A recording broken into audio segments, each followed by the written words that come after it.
Hey, what's up guys? So we're here to go over all of the current perks as well as the different tacticals, lethals, as well as the wild cards available in Call of Duty Cold War.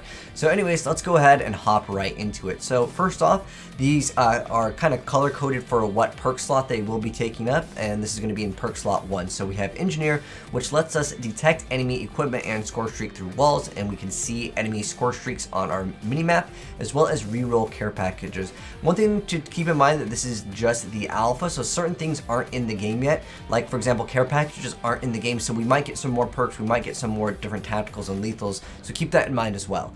But anyways, yeah, that's what Engineer does. Next up, we have the Tactical Mask, so it's maximized resistance to flashbang and stun grenade, and immune to gas. Next up, we happen to have Flak Jacket, which lets us take less damage from enemy explosives and Molotov fires. At the moment, I'm not sure if Molotov is going to be something that will earn as a score streak, or if it's going to be something as like another grenade, or technically be like in the lethal department. So that's also not in the game yet. So there might be a lot more that we'll get once we get our hands on the beta and the final game. And then next, we're moving into the perk slot 2. So here we have Scavenger, which lets us replenish ammo for fallen players. And then we also have Quartermaster, which lets us recharge equipment over 25 seconds. And then we have Tracker, which lets us see the enemy footsteps. And it says aim at enemies to reveal them on your team's minimap. So it also does another bonus over here. And then we have Cold-Blooded, which makes it so, and this is also in perk slot 3, AI-controlled score streaks will not target you, player-controlled score streaks will not highlight you, you will show up cold on thermal, and then players in vehicles won't see your nameplate. And then in addition to that, we have Ghost, which is going to be undetectable by enemy spy planes whenever you are moving, planting or defusing bombs, or controlling score streaks. And then lastly, we have what I think everyone is really excited about is Ninja. Now, notice it says sprint more quietly. That doesn't mean that you will be completely silent, but it also says resistant to field mic. And you might be wondering what the heck is field mic. So let's go ahead and check some of these other things out as well. So next up, I want to go and go into the wild cards, which are, at the moment, there's just 4.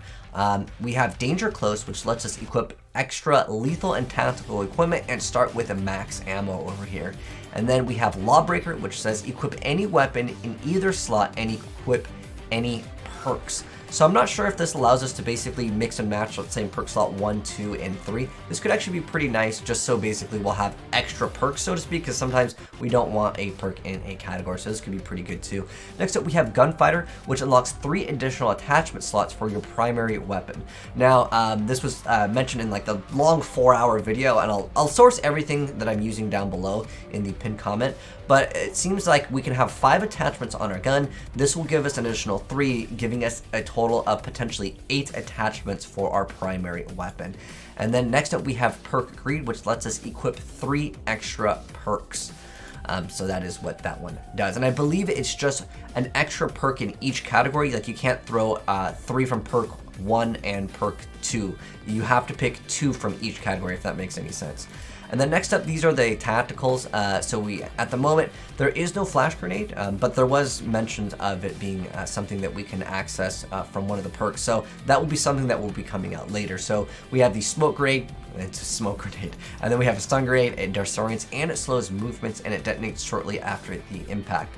And then as far as the lethals go, we have the C4, so it's very similar to what we've all seen in the trailers and stuff. It looked like you could burst it in mid-water. I'm hoping that this also works mid-air like you can in Black Ops 2. Let me know if you guys think that that might be a little bit too OP though, because I know some people were super frustrated by it, but that is what C4 does. And then we have the regular frag grenade. There's also a Semtex that was shown off in the trailer, but it's not available in the alpha. It might be available in the beta, but I'm just figured I'd go and mention that. Next up, these are the field upgrades, just like you had in Modern Warfare 2019. So you will earn these over time.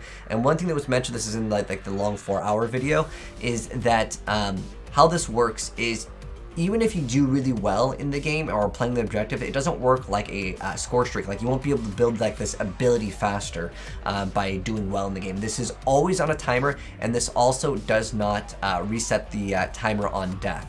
So with like things like the proximity mine, you can't just throw a mine, die, and then throw another mine. These are all going to be locked to that specific timer. So here's what the field mic does. So this deploys a recording device that highlights enemy sounds on your minimap, and the recharge time is 3 minutes and 15 seconds.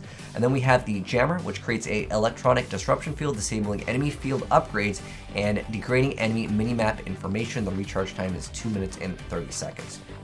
Next up, we have a proximity mine that it's a throwable mine that explodes shortly after an enemy runs or drives over it. Can be avoided by crouching, destroys any vehicle that runs over it, and that's a 2-minute timer.